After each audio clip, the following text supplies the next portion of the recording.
The video game industry is just as bad as anything else, and we have Ghost of Yotei, the woke adaptation of Ghost of Tsushima, of course, the strong female lead that we've been calling out for a while.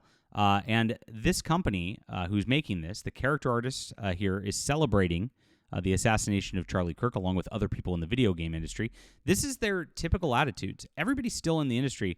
I get a lot when I'm looking at these videos. This whole year has been woke is dead, woke is dead. No, they've been festering on Blue Sky and Reddit to where they're out there getting themselves angrier and angrier and angrier, and then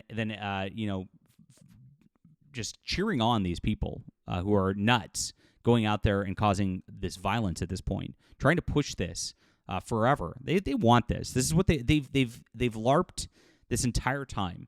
They've told you you're a Nazi. You're a literal Nazi. Trump is literally Hitler. They've been saying for a decade like that they're freedom fighters in France or something like that. Of course, if they're thinking that in their heads, and they can't separate fantasy from reality. They want this. They want more of this. They want an outright war. They really think they are just like doing something and gonna free the transgenders or something. I have no idea even what their objective is, but they're in this like fantasy thing, thinking they're heroes, and this is how they become an hero, right? By doing this type of thing, it's crazy. And this is the video game industry in a nutshell. There's calls to boycott Sucker Punch Studios and Ghost of Yotei across X at this point. I've seen it on Grums's feed. I've seen it on Endemian's. I'm going to echo that. You should not support this company. They've signaled that they hated you this entire time across things, and now it's getting even worse. Please hit the like and subscribe button. Join us as we talk about all things in gaming. This is my Phantom Pulse Substack, guys. We cover this news in video games, in pop culture, in TV and movies, in books, comics, and more. And so we've been doing this for about a year here. I urge you to sign up in the description below so you don't miss anything. We have 10-plus articles a day always going on. It was me here, and then the original founder of Bounding Into Comics. That's the guy. Almost every YouTuber you watch read his articles and built their channels on reading his articles the whole time. And his name's John Trent. He wrote this article here. And so a lot of people got very, very famous off of his work. Bounding Into Comics censored him for being too Christian and conservative. And so he left the company a couple years ago to help us and start here. And I'm glad he's with us and glad he's doing the good work in video games and more. So sign up. It's in the description below. Support real journalism. We do this full-time, guys.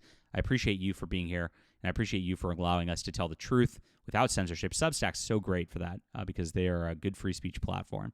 All right, let's get into the past. It goes to Yotei. If you don't remember, these people were talking about this, and of course, Sucker Punch and the like, and critics were calling people who were talking about the replacement character for Ghost of Yotei, or Ghost of Tsushima, which is the female lead now, calling everybody incels and bigots, right? And so they didn't continue Jin Sakai's storyline from the original game, which everybody liked. Much of the criticism has also been centered around the lead character, a Ronin named Astu. Astu is voiced by Erika Ishii, who's a voice actress with many years of experience. While nobody questioned her ability to do her job, her online statements and her interactions have caused controversy. She's got the weird shaved head, as you can see, and this is what she was doing in 2020. This is a woman, this is the voice actress, clearly calling for political violence and the like. Abolish the police is unconscionable to allow this racist institution that terrorizes citizens they're sworn to protect. Abolish the police, she called. She also has been all about just different rallies and the like. She's done so in the name of, quote, trans rights. It's always about trans rights when it gets this crazy, right? And voice that members of the LGBT community have a marked increase for representation in voice acting. Yay, representation. Now, people thought they should boycott it, but not very much came out because a lot of the people it was a really interesting time this year. I felt like up until this incident yesterday, I feel like things have changed. But for the last several months, I feel like there's been a fatigue where people are like, I just want to enjoy my games. I just want to enjoy my movies. Like, I don't even want to hear that it's woke anymore. And I feel like there has been a lot of that going on. And a lot of the influencers followed suit and are like, you know what? We're just going to play the game and blah, blah, blah. And they'll accept some degree of wokeness, right? which is something wild. Now, the voice actor for Jin Sakai, of course, also said at the time that he had some Trump derangement syndrome. So there are all these things. He was doing breathing exercises, having a meltdown on stream because of Trump getting elected. Okay, so this is who the people hire at Sucker Punch Studios. This is exactly what they're about. And then you get to Charlie Kirk yesterday. So the character artist does this, right? And so he was of course, retweeting stuff. This is crazy. He died doing what he loved, being a transphobic, racist bigot. So this is interesting. So this is what, again, these people are posting like it's justified. Like it's justified to go out and just shoot somebody in public because you disagree with their politics. This is how nuts they are. This is how nuts they've always been. I really thought people would have woken up when Trump got shot and actually seen that. But because, he survived, it all got memory hold. It all went away, right? And these people just get even sicker and sicker. Now they're on Blue Sky because they had to get away from Twitter because, there's free speech there, so somebody else can say something and I don't agree with it. I can't allow that. And they don't allow that. And so they go into there. So, but once you continue to speak anyway and they know that you're doing it, even if you're not in their same space, they'll come for you. This is what this is about. They hate you. They want us all dead. I'm not being hyperbolic here, obviously. We've seen it in action. We lost a good man, a father, a Christian, a husband yesterday because of these fuckers. And I'm sorry to swear. I've been swearing up a storm all the last 24 hours. I'm so mad.